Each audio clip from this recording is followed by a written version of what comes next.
그 요즘 어떤 얘기를 하려고 하냐면요. 그 이재명 대표가 그 엔비디아 관련 발언을 하면서 정치권에서 막 옥신각신 설전이 지금 벌어지고 있습니다. 이준석 의원 또 유승민 전 의원까지 참전하면서 이재명 대표가 틀렸다, 경제관이 잘못됐다. 근데 또 이재명 대표는 거기에 재반박을 하고 막 이렇게 논쟁이 벌어지고 있는데 그래서 저희가 이분과 함께 이 문제를 좀 짚어보고자 초대를 했습니다. 비영리 정책연구소 랩 2050의 윤형중 대표 나와 있습니다. 어서 오십시오. 네, 반갑습니다. 예. 네.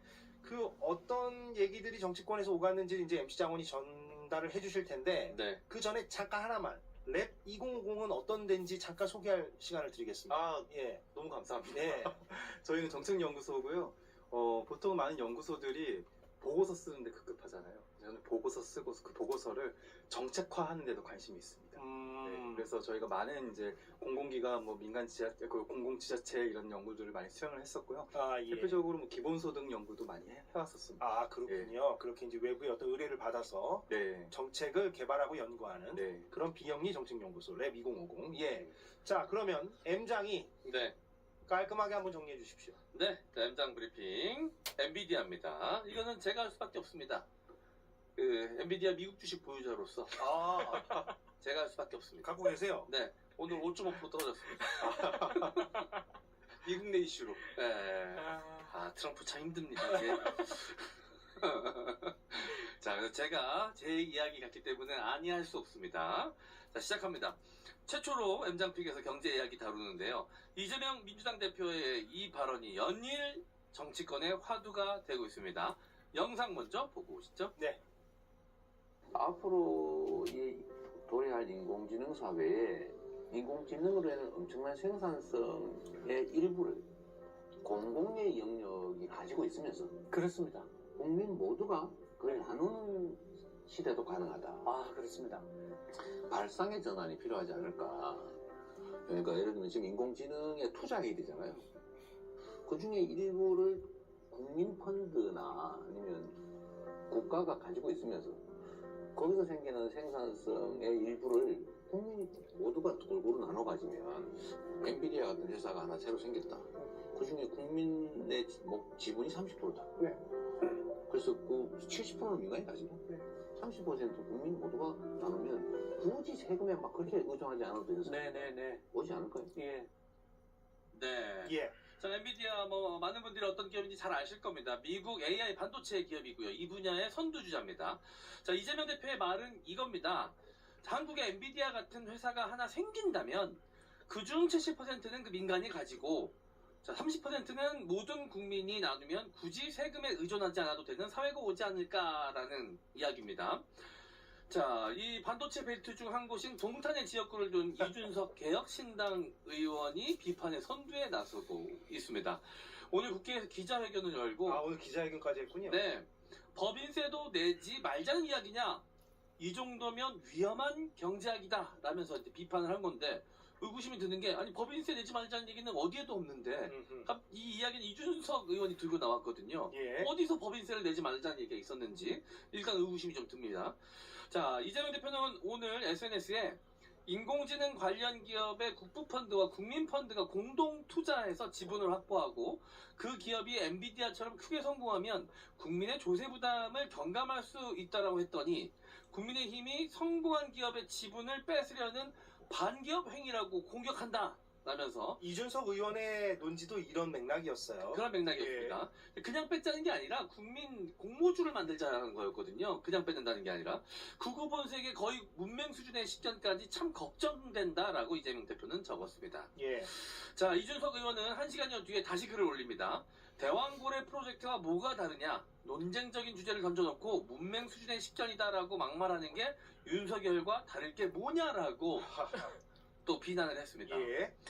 자, 그런데 이재명 대표가 저격한 건 국민의힘이었습니다. 국민의힘은 엔비디아 발언에 이 공상적 계획경제 모델 또는 전체주의적 모델이다 라고 이야기했고요. 유승민 색깔론 같아요. 네. 예. 자, 유승민 전 의원은 어제 SNS에 기본소득보다 더 황당한 공상 소설 같은 이야기라고 비판을 했기 때문입니다. 약간 이게 저는 의외이긴 했어요. 유승민 전 의원까지 그러니까요. 이렇게 맥락을 예. 이렇게 너무 색깔론적으로 접근하고. 아. 본다? 글쎄요. 예.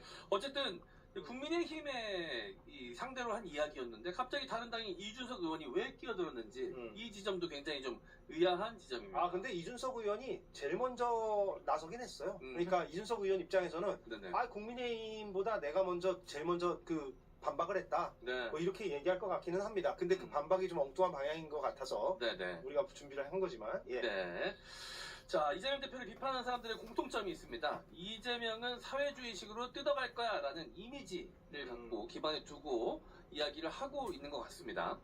자, 이광재 전 사무총장이 지원 사격에 나섰는데요. 삼성전자와 파운드리 시장을 양분하고 있는 대만의 TSMC 예. 같은 경우 정부가 1987년 자본금 48% 약 2억 2천만 달러 우리나라 돈으로 2,700억을 출자해 세운 회사라는 겁니다. 당초에 네, 막 예. 처음 시작부터. 네. 자, 미래 기술을 키우고 국민에게 돌아오는 수익을 극대화하자라는 게 왜 문제냐고 또 반박을 한 겁니다. 네. 네, 여기까지 일단 설명을 드리고요. 이후 이야기는 전문가께서 직접 해주시도록 하겠습니다.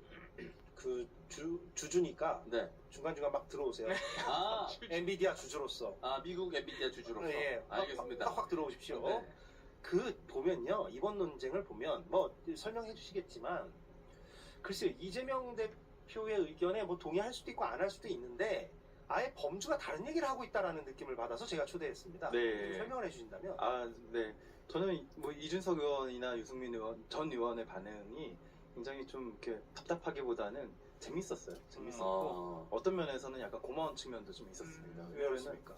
이게 상당히 그 의제로 띄우기가 좀 어려운 정책 주제거든요. 네. 근데 이제 일종의 그분이 잘하는 어그로를 끈 거죠. 그러니까 근데 이번에 어그로의 좀 상태가 좀 심각한 것 같습니다. 이때까지도 좀 질이 좀 나쁜 어그로를 많이 끌었는데 저는 이번 어그로는 이분이 좀 한국어 능력 시험 같은 게 좀 필요한 게 아닌가라는 생각까지 들었거든요. 이거는 그러니까 30% 지분의 30%를 강탈하자. 뭐 비정상적인 방법으로 빼앗자, 뜯어먹자, 막 이런 정도의 표현을 쓰시는데 지분 30%는 애초에 기존에 투자를 했기 때문에 발생한 지분인 것이거든요. 그렇죠. 네, 그리고 30%라는 거는 그냥 하나의 예시였어요. 예시였죠. 우리가 투자를 했는데 지분을 안 받는 게 그게 자본주의입니까? 지금 그 이준석 의원이 얘기하는 네. 것은 투자를 하고도 지분을 받지 말라라고 얘기하는 것 같아요. 그래서 도대체 이분의 주장과 간역이 빗나가도 너무 크게 빗나가지 않았나. 저는 이준석 의원이 어쩌면 불쏘시개로서 우리가 중요한 토론을 해야 되는 이 주제에 대한 일종의 불쏘시개로서 잘 역할을 해주셨고 진짜 중요한 토론은 이제부터 하면 되지 않나. 우리 윤 대표님이 네. 그 덕에 지금 또 여기 방송에 나오고 공무대에 있으신 것 같아요. 왜냐면 이런 얘기를 굉장히 하고 싶으셨던 것 같습니다. 네. 왜냐면 요즘 이 계엄 내란 세트 때문에 이런 경제적인 이야기 맞습니다. 중요한 이슈를 못하는 게 답답하셨을 수 있거든요. 그리고 요건 이제 확인을 좀 부탁드려야 되는데 저는 이제 AI 관련 주에 투자를 하고 있지만 우리나라 AI 산업이 굉장히 안타까운 현실이 좀 있어요. 윤석열 정권 들어와서 개발이 전무합니다. 지금 이 2년 3년 기간이 AI 개발에 있어서 굉장히 중요한 시기였는데 우리나라는 다들 아시다시피 R&D 관련돼서 예산도 줄었고 AI에서 제일 중요한 게 클라우드 산업인데 클라우드는 아예 전무합니다. 지금 우리나라 윤석열 정권 동안. 맞는 얘기입니까? 팩트 체크 필요한 맞는 얘기입니다. 삼성전자 삼성전자가 클라우드 산업에 일찍 뛰어들었었으면 지금 어마어마한 수익을 했습니다. 늦었다. 아주 정확하지. 네. 역시 엔비디아의 주주다. 그래서 주주가 되려면 이 정도 공부해야 됩니다. 네, 좋습니다. 예, 그래서 그래서 5.5% 빠졌습니다. 네, 굉장히 중요한 시기였는데 윤석열 정권 동안 사실 전무했기 때문에 이 이후에 우리나라가 어떻게 이 AI 산업의 발전 속도를 따라갈 수 있을지에 대해서 당연히 걱정해야 되는 문제예요. 이 이후는 AI의 시대가 자명하거든요. 그래서 그런 맥락에서 이재명 대표가 그 산업도 키우면서 국민에게 또 이득을 좀 돌릴 수 있는 방법이 뭐가 있을까라는 측면에서 이야기를 한 건데 전혀 다른 부분에서 공격이 들어오고 아니 있습니다. 그래서 저는 이준석 의원이나 유승민 전 의원이 그 이재명 대표의 발언을 이렇게 아까처럼 저 부분만 그냥 들어봐도 다 길게 들을 필요도 없고 저 부분만 들어봐도 이재명 대표 말은 초기에 국가가 그러니까 초기 단계에 투자를 하면 말씀하신 대로 지분을 얻을 수 있으니까 그게 나중에 그 회사가 만약에 크게 성공했을 경우에 그 과실을 국가가 투자한 것이니 국민들이 나눠 가질 수 있다. 이런 논리 아닌가요? 네, 당연히 그렇습니다. 예, 그런데 이준석, 유승민, 특히 이준석 의원 같은 경우는 완성된 이미 성장한 회사의 지분 일부를 국가가 강제로 가져오는 방식으로 네, 완전히 다른 방식으로 예. 이해를 한 것이고요. 오늘 또 윤희숙 전 의원은 심지어 이런 글을 또 올리더라고요. 오늘 그 속보가 나왔는데요. 이재명 대표와 이재용 삼성전자 부회장이 만난다고 예, 하죠. 조만간 만난다는 소식이 전해졌습니다. 이제 그 소식이 전해지니 윤희숙 전 의원이 이재용 부회장에게 조심해라. 잘못하면 지분 뺏긴다.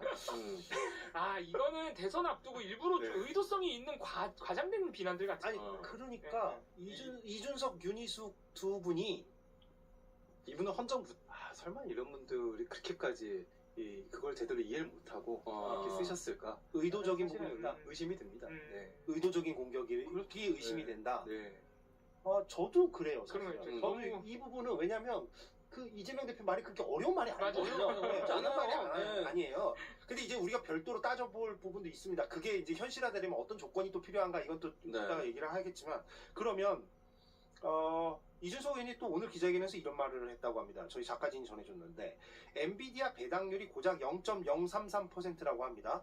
주주께서는 조금 마음이 네. 아프겠어요. 예. 그런데 배당 친화적 기업이 아닌 이런 기업을 국세를 대체할 재원으로 삼겠다는 발상 자체가 난센스다라고 얘기했는데 이 말도 뭐 애시당초 뭐 범죄의 혼동? 아유, 너무 황당한 얘기죠.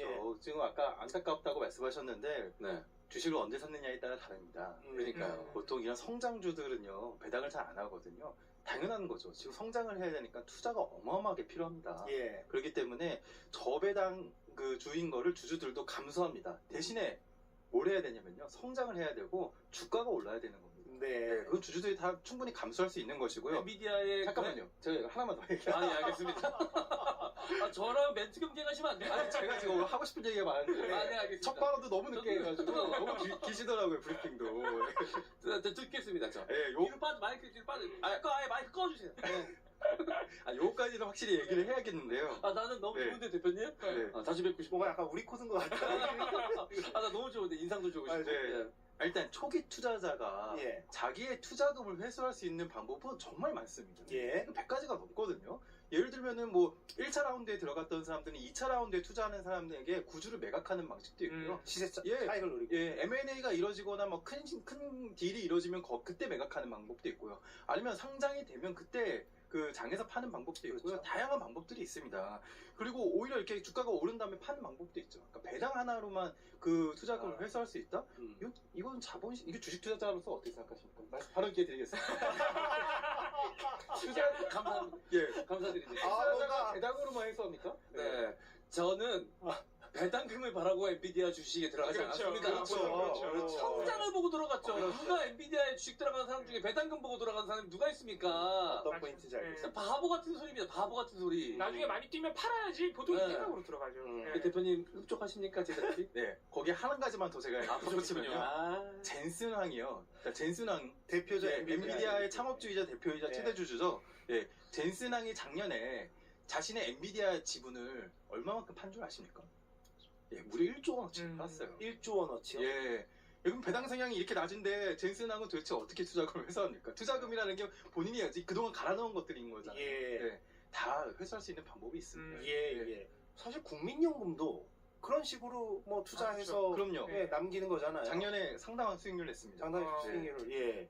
그래서 이재명 대표가 당초 얘기했던 그런 개념, 그런 컨셉을 지금 그 언론 보도를 보니까 이제 국부펀드, 모태펀드 이런 말들이 나오는데 네. 이거랑 비슷하다고 보면 됩니까? 좀 설명이 필요할 것 같아요. 비슷하기도 하고 좀 다르기도 하고. 아, 예. 사실 저는 오늘 이 얘기를 좀 하려고 나왔습니다. 오늘 뭐 국부펀드의 역사를 또 자세하게 아시는 이광재 전 의원께서도 여러 이제 말씀들을 해주시고 좋은 논쟁으로 발전하고 있는 것 같은데요.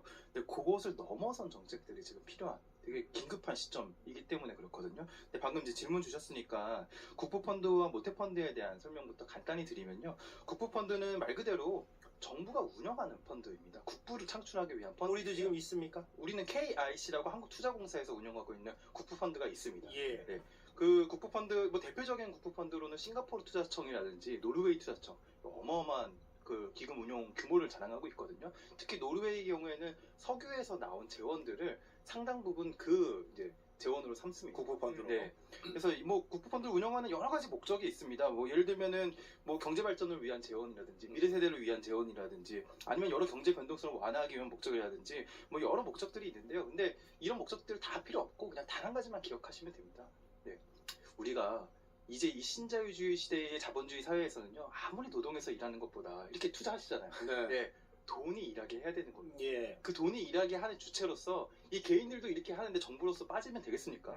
네, 정부는 거기서 빠지면 안 되는 것이죠. 예. 정부도 상당한 자원을 모을 수 있고 또 그 모을 수 있는 자원들을 잘 운용할 수 있으니까요. 국민연금, 연기금이 굉장한 수익률을 내는 게 바로 그것입니다. 예. 그렇기 때문에 국부펀드와 모태펀드를 통해서 이런 여러 가지 투자 사업들을 진행하고 있고 특별히 중소기업과 벤처기업에 투자하라고 모태펀드라는 것도 2005년도에 조성해서 한 3, 40조 원 정도를 또 운용을 하고 있습니다. 말씀 끊어서 죄송한데 국부펀드의 하위 개념입니까? 모태펀드가 말하자면? 뭐 그 모태펀드도 일종의 국부펀드라고도 볼 수 있는데 근데 왜 이름이 다른가요? 아예 성격이 다른 거죠. 모태펀드는 중소기업과 벤처기업에 아하. 국한된 것이고 중소랑 벤처. 네. 보통 모태펀드를 국부펀드라고 말하지는 않습니다. 국부펀드는 국가 단위에서 운용하는 펀드를 얘기를 합니다. 더 좀 규모도 크고. 예.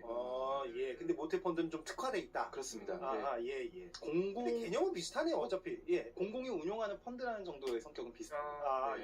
예. 그러면 한국투자공사가 국부펀드면 우리나라 모태펀드는 뭐 이름이 고유명사가 있습니다. 뭐 다양한 명칭들, 뭐 다양한 펀드 아. 이름으로 흩어져 있기 때문에 예. 그럼 그 기금 아주 운용 잘- 주체는 뭐 정부가 됩니까? 기획재정? 그거는 이제 민간도 같이 참여해가지고 모태펀드 출자금을 구성하거든요. 아, 예. 그래서 그 운용 기구가 또 따로 있습니다. 물론 예. 정부가 어느 정도 상당한 자금을 대기 때문에 운용 주체입니다. 기억나요? 문재인 전 대통령이 모태펀드에 뭐 이렇게 투자하시라 이렇게 뭐, 네, 뭐 광고도 하셨던 기억도 나고. 그렇습니다. 예, 예. 예, 예. 그렇군요. 그러면 외국은 어떻게 지금 그 이재명 대표가 언급했던 그런 내용들이 실천되고 있는가? 이게 좀 궁금한데. 네. 근데 오늘 제가 진짜 하고 싶은 얘기가 좀 따로 있는데. 따로 있어요? 그럼 그거 먼저 가고 갑시다. 예, 좋습니다. 예, 좋습니다. 네. 예. 은근히 좀 까탈스러우시네. 아니 시간이 그 얘기까지 네. 못 하고 갈까 봐. 아, 네. 이거 먼저 하셔야 되긴 할게요. 하셔야죠. 그거 먼저 할게요. 네, 아까 방금 MC 장원께서 되게 중요한 말씀 해주셨잖아요. 그러니까 지금 엔비디아 같은 그 칩이 왜 얘기가 나오냐면은 인공지능에 대한 제대로 된 개발과 연구가 이루어지고 있지 않기 때문입니다. 그 이재명 대표가 방금 영상 보여주신 그 출연한 영상에 그 네이버의 인공지능 담당 책임자도 같이 출연을 했었거든요. 또 인공지능 분야의 상당 전문가인 또 교수님도 같이 출연을 했는데요. 이분들이 증언하는 공통적인 한국 AI의 상황들이 있습니다. 기본적인 장비들이 없어서 연구와 개발 자체가 쉽지가 않다는 것입니다. 이게 GPU 칩은 하나만 해도 5천만 원 가까이 되거든요. 그 GPU 칩을 생산하는 곳이 엔비디아죠. 엔비디아입니다. 예. 네, 엔비디아이고요. 그리고 요거를 그냥 사고 싶다고 해서 5천만 원 내면 바로 살 수 있는 그런 물건도 아닙니다. 지금 예약이 어마어마하게 쌓여 있고 아하. 이 경우에는 지금 뭐 일론 머스크 정도가 가서 협상을 해야지만 우리 물량을 조기 확보할 수 있는 수준의 아하. 정도가 예. 되거든요.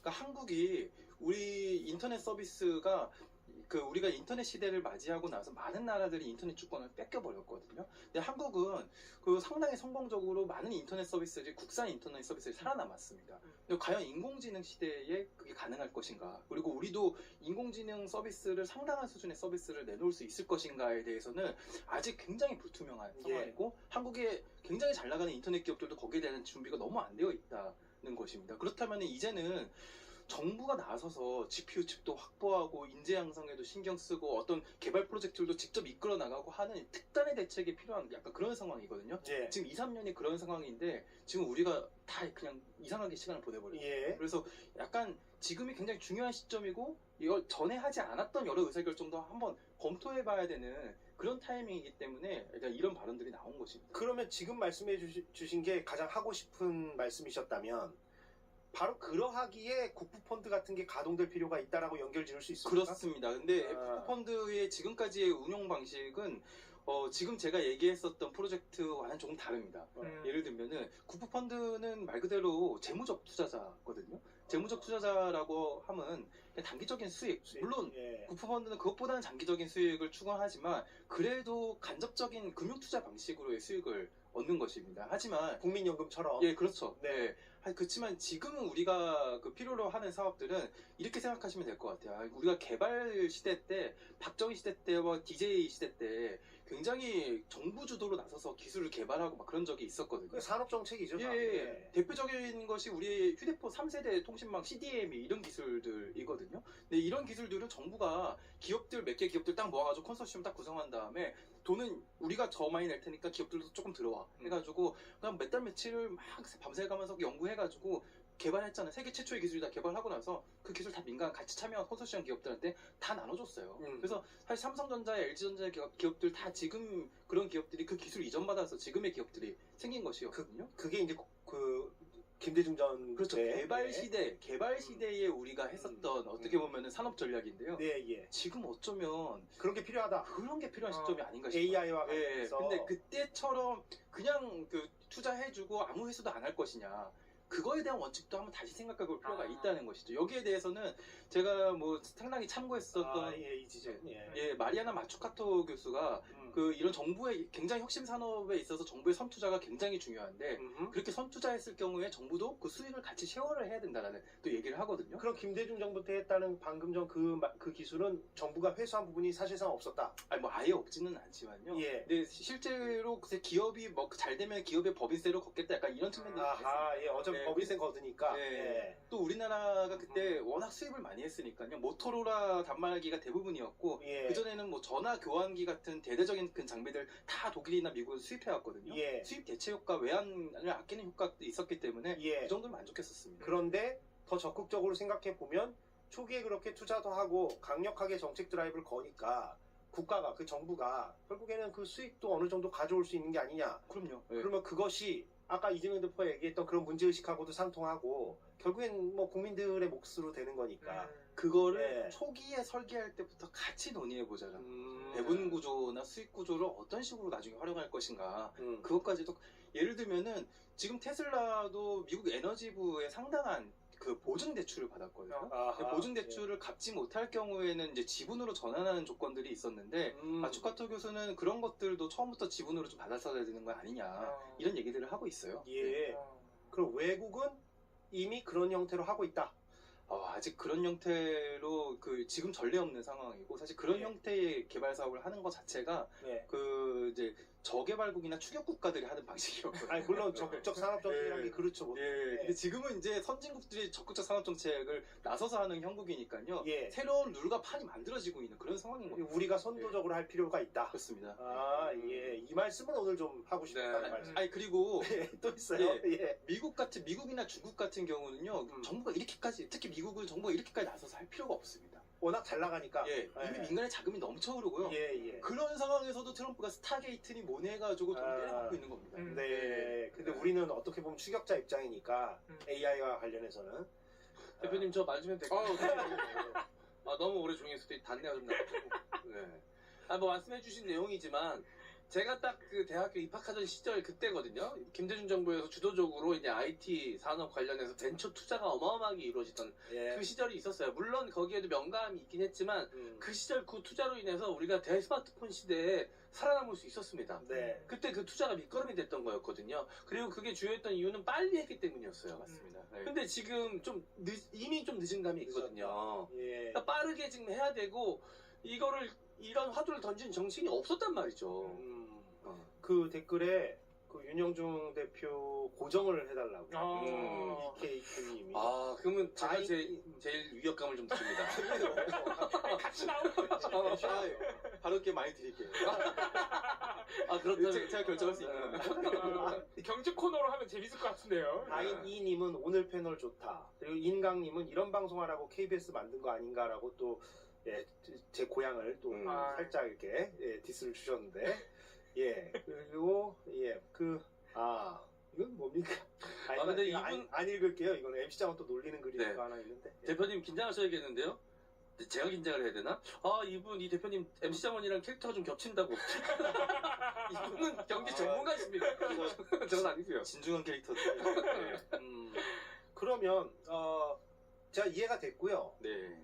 그러면은 만약에 새 정부가 들어서서 말씀하신 그런 AI와 관련한 적극적 산업 정책을 펼친다고 했을 때 기업과 함께 뭐가 좀 선행되어야 됩니까? 뭐 어떤 조건이 갖춰져야 됩니까? 그냥 의지만 가지면 됩니까? 아니 전혀 그렇지 예. 않죠. 지금 그 업계에서 가장 원하고 있는 것은 예. 장비인 것 같아요. GPU 칩. 음. 예. GPU 칩이 어느 정도 일정 규모가 돼야 우리도 그 어느 정도 그 성능이 나오는 서비스를 한번 만들어 볼 수 있고요.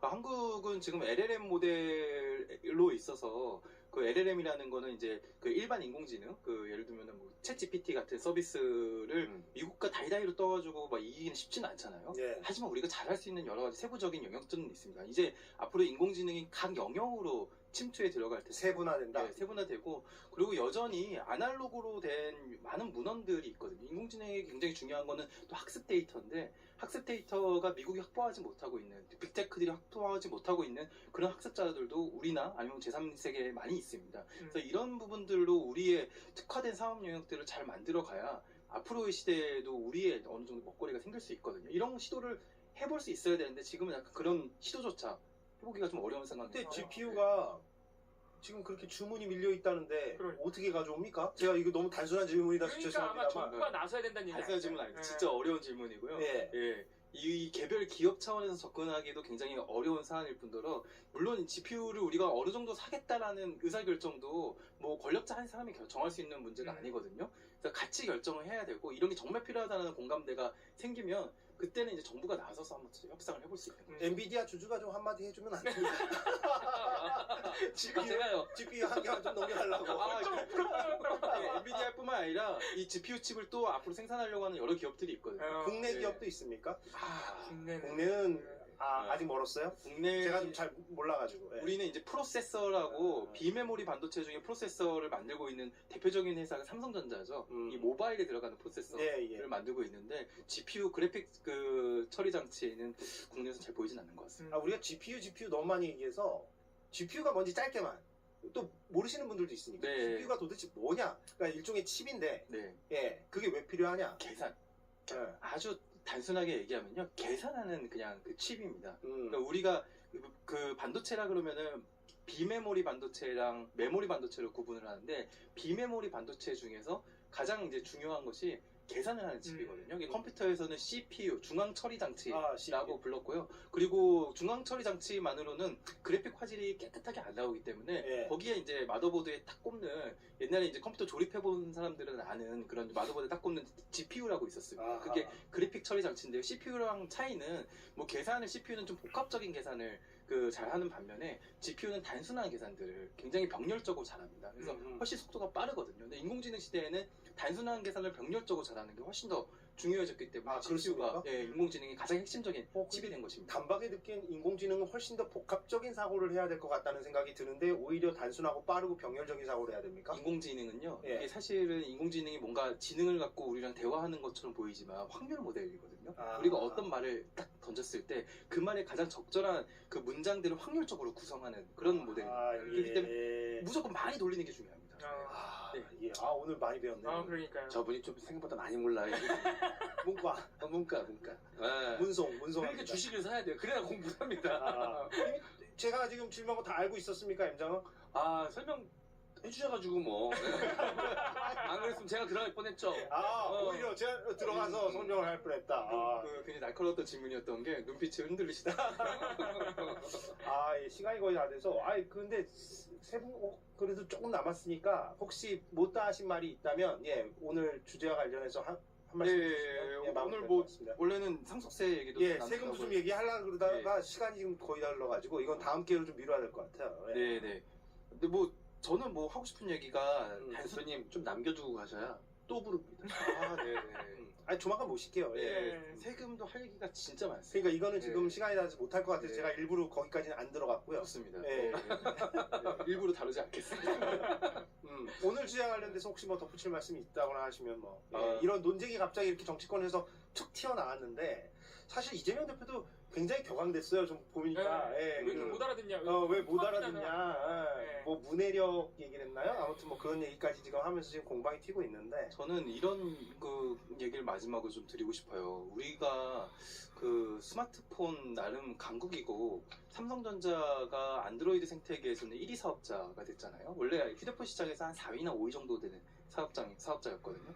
근데 왜 그렇게 됐을까? 우리가 한때 그리고 앱도 굉장히 좋은 앱들이 많이 나왔고 그렇게 됐는데 저는 우리의 소비자들, 특히 한국인들이 소비자로서 굉장히 괜찮은 소비자다라는 생각이 좀 들었거든요. 왜냐면 제가 당시에 2009년, 10년 이 아이폰 초창기에 제가 그때 IT 담당 기자였습니다. 아, 예. 예, 그거 그때 경험이 있는데요. 한국의 스마트폰 가입자 비율이 놀랍게도 한 달에 100만 명씩 늘어나더라고요. 정말 놀라운 수치예요. 전 세계 어디에도 없는 수치. 예, 예. 근데 저는 인공지능 시대에 그런 한국의 장점이 다시금 좀 살아났으면 좋겠거든요. 제가 부흥기가 그렇게 예, 해야 근데 보다. 어떻게 돼야 되냐면은 이거는 좀 정책적인 노력이 필요한 부분입니다. 전 국민이 특히 많은 계층들, 취약계층까지 인공지능의 다양한 서비스들을 활용해보고 사용해본 경험이 좀 있어야 되는 것이 그렇죠. 그거를 우리가 자유자재로 사용해보고 이 서비스는 이 정도 품질이다, 이건 좀 아쉽네, 이거는 괜찮네, 이런 그 직경과 안목이 생기게 되면은 전 세계 무수한 서비스들이 한국을 테스트베드 삼으려고 할 것이고요. 예. 그렇게 되면 한국에 좋은 인공지능 서비스 나오게 됩니다. 예. 여기 계신 분들 인공지능 서비스 잘 사용하고 계시죠? 네. 조금씩. 전 유료 챗GPT를 쓰고 있는데 아, 유료. 사용자의 능력치도 굉장히 중요해요. 맞아요. 아, 결국은 질문을 어떻게 하느냐가 네, 네, 답변의 퀄리티를 많이 좌지우지하거든요. 그러니까. 그러니까 그런 사용 경험이 굉장히 중요할 거다라는 생각이 좀 듭니다. 예, 예. 같은 맥락에 좋은 말씀을 주셨고요. 아, 예. 아, 재밌게 들었고요. 조만간, 사실 오늘 저희가 이제 세금 얘기까지도 해보려고 했는데, 시간이 나서 일단 여기까지 마무리를 하고요. 예, 그 MBDI 공방, 예, 정리를 좀 해봤습니다. 다음에 한 번 더 대표님 모시는 걸로 하겠습니다. 랩 2050, 예, 랩 2050, 비영리 연구소죠. 윤영중 대표와 함께 했고, 이봉우 연구원도 오늘 고생 많았고요. MC 자원도 고맙습니다. 오늘 방송 100점 만점에 본인한테 몇 점 주시겠어요? 100점이죠. 아, 나 매력 있어. 아, 나는 이런 너드미가 좋아요. 아니, 너드미는 또 뭡니까? 이 너드미가 좀 있어. 아하. 예, 그럼요. 요즘 최고 상한가입니다, 너드나. 그러면 MC 자원 나오는 날에 네. 예, 윤 대표님을 한 번 더 초대하는 걸로 제가 약속을 드리겠고요. 제가 진행하는 겸공 뉴스 특보는 여기서 마무리를 하겠고, 주진우 기자로 바통을 넘기도록 하겠습니다. 시청해주셔서 고맙습니다. 감사합니다. 감사합니다. 자, 정치 9단을 넘어서 10단으로 승단했습니다. 비단 아저씨 박지원 의원 모셨습니다. 어서 오십시오. 비단 아저씨 그건 안 돼요. 안 돼요? 제가 어떻게 안 되죠. 비단하시면 안 돼. 안 됩니다. 네, 알겠습니다. 자, 무엇이든 풀어드립니다. 자, 제가 지난주에 명태균과 윤석열, 명태균과 김건희의 녹취를 이렇게 공개해가지고 난리가 났습니다. 네. 조선일보까지 난리 났습니다. 근데 제가 그거 취재를 열심히 하다가 보니까 자, 김건희와 명태균 간의 전화에 박지원이 등장합니다. 박지원이 실물을 한번 볼까요? 실물을 한번 볼까요?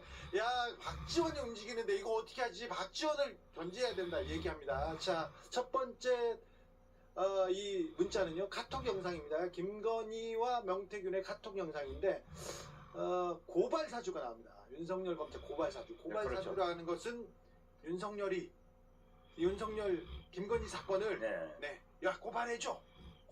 그러면 우리가 수사할게, 이런 거잖아요. 검찰이 네. 짜고지고. 네. 네. 전형적인 이 검찰의 정치질, 나쁜 거잖아요. 정치에 참여하면. 근데 그 내용입니다.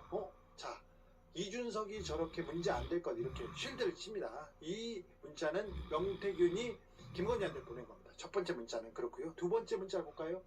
그때 김웅원이 나오잖아요. 제보자가 윤석열, 유승민 모두 잡으려고 하는 것. 제보자가 문제 있다, 이런 인터뷰를 합니다. 제보자가 무슨 문제예요? 그렇진 않죠. 자, 김웅원 여기까지 나옵니다. 그리고 그 제보자 조성은 씨에 대한 내용들을 찾아서 보냅니다. 이건 명태균이 보낸 겁니다. 그때 고발사주 사건이 나와서 굉장히 윤석열이 불리해질 때예요. 불리해질 때. 그 다음 문자를 볼까요? 어쩌죠? 괜찮을까요? 이 공작이요? 이렇게 김건희 여사가 얘기합니다. 그러니까 명박사가 이렇게 하면 걱정하지 마세요. 보수 유튜버인들의 용어 선택도 고발사주 의혹이 아니라 박지원 조성은 게이트로 바꿔야 합니다. 이렇게 바꾸라고 합니다. 그때 당시 저는 국정원장이었거든요. 그렇죠. 그렇기 때문에 국내 정치 또는 어떤 문제도 개입할 수가 없었는데 개입할 수도 없고 설명할 수도 없었어요. 없어. 네. 없었는데 저렇게 느닷없이 네. 박전 이름이요. 예, 박지원 고발사주에 관계됐다고 하는데 지난 방송에서 나와서 얘기했지만은 네. 사실 저희는 지금 현 동대문 구청장을 하시는 분이 홍모 씨라고 예. 이 대구시장 예. 홍준표 시장 캠프에 있는 분인데 네. 조직위원장인가로 기억하고 있습니다만 그분이 국정원 3급 출신이에요. 예. 처장인지. 예. 그런데 그분이 거기에 관련돼 있으니까 네. 윤석열 당시 대통령 후보자겠죠. 예. 그분은 롯데호텔에서 그 홍모 씨, 국정원 전 직원, 그리고 조성은, 박지원 이렇게 앉아가지고 홍준표 경선 후보를 돕는데 예. 오해를 했다 하는 것으로 오해를 한 거예요. 공작했다고 그렇게 몰고 그렇죠. 가는 거죠. 예. 아닌지 그런데 알면서도. 저는 오해를 했을 거라고 생각해요. 아, 그래요? 왜 그러냐니까 어우, 네. 이 윤석열 총장으로서는 저하고도 잘 아는 사이니까 네. 막연한 관계였으니까 당시만 하더라도 그러니까 어떻게 자기를 돕지는 못할 망정 홍준표를 홍준표를 돕냐? 돕냐 예. 이런 것이 아마 작용했지 않는가 네. 저는